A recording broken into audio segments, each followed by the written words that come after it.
Dominic, first of all, a career that would see you make over 300 league appearances, predominantly at Liverpool and Leeds.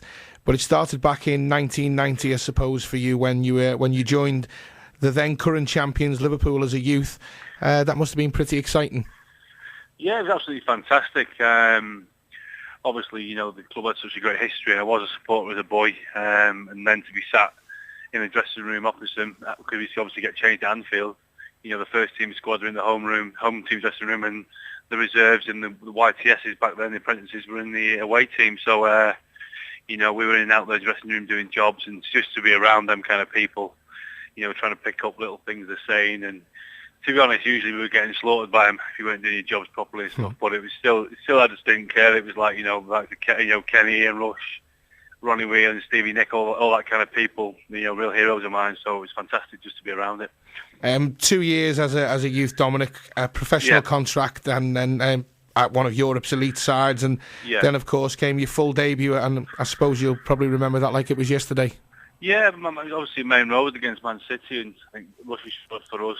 Can't think he scored for Man City that day. I should know that, but yeah, just an amazing feeling. I'd played in a friendly game in Ireland, and done pretty well at Lansdowne Road in the friendly, and Graham Souness had pulled me and said, he's giving me a chance, which was just quite amazing, really. And obviously, my great friend Robbie Fowler had made his debut earlier on, and it was great to be in the side of Robbie, because me and him obviously came through the ranks as young lads together. So it was a great feeling, and obviously, I had to work a lot harder than some people. Robbie Fowler was just natural talent with me. I had to graft a little bit harder to get there. 8 wonderful years, I suppose, at Anfield, and then you made the move to Leeds, just shy of £5 million, and within a month you're making your Champions League debut against Milan at Ellen Road.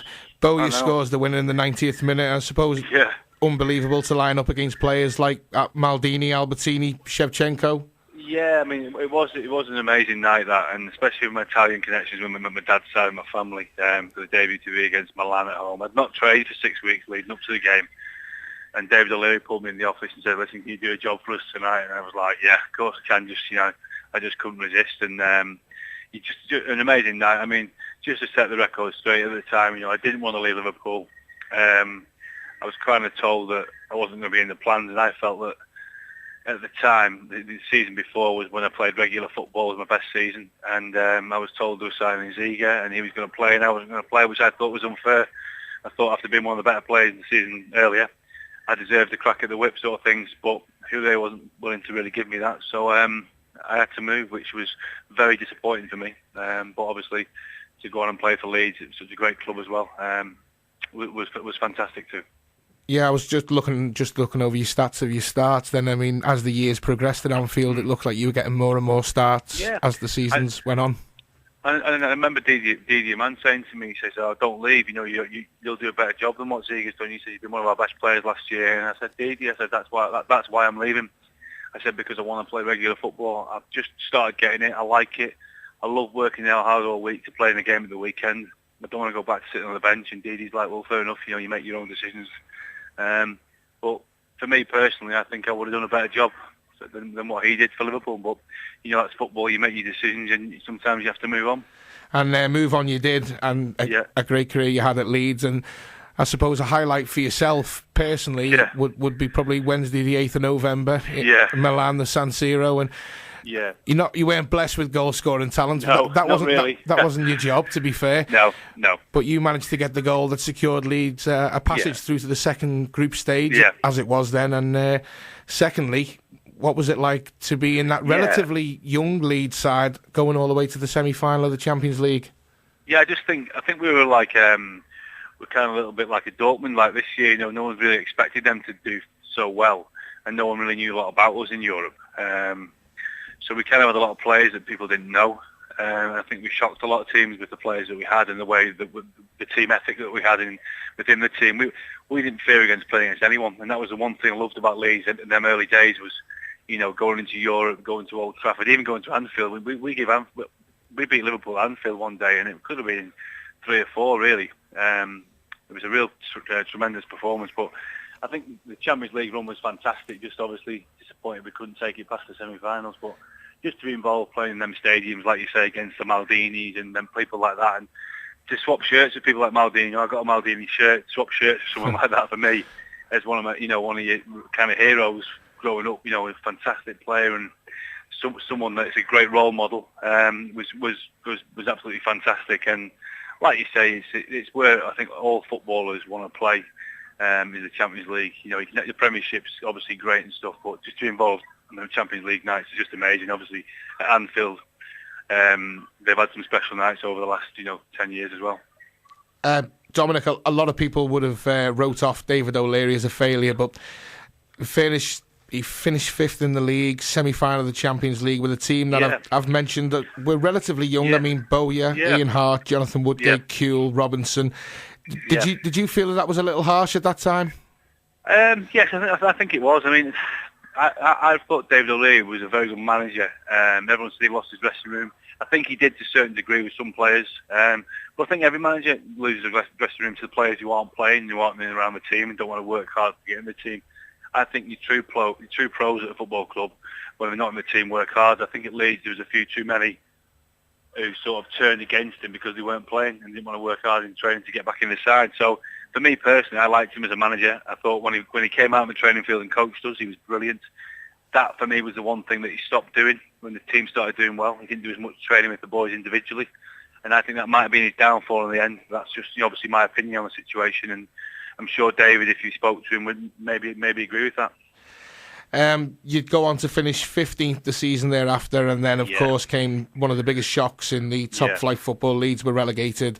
Yeah. How was that met inside the club? Did the realisation kick in right away that you'd be in the Championship, but financial repercussions as well, I suppose? I mean, financially, the club was in a mess. We all knew that. And being captain as well, I probably, was privileged to a little bit of information, and it was really hard to take the situation financially, not just financially, but even the training became not as good as what it was. When I first come to the club, training was absolutely fantastic. Everyone was up for it. Even in training, everyone's heads were down.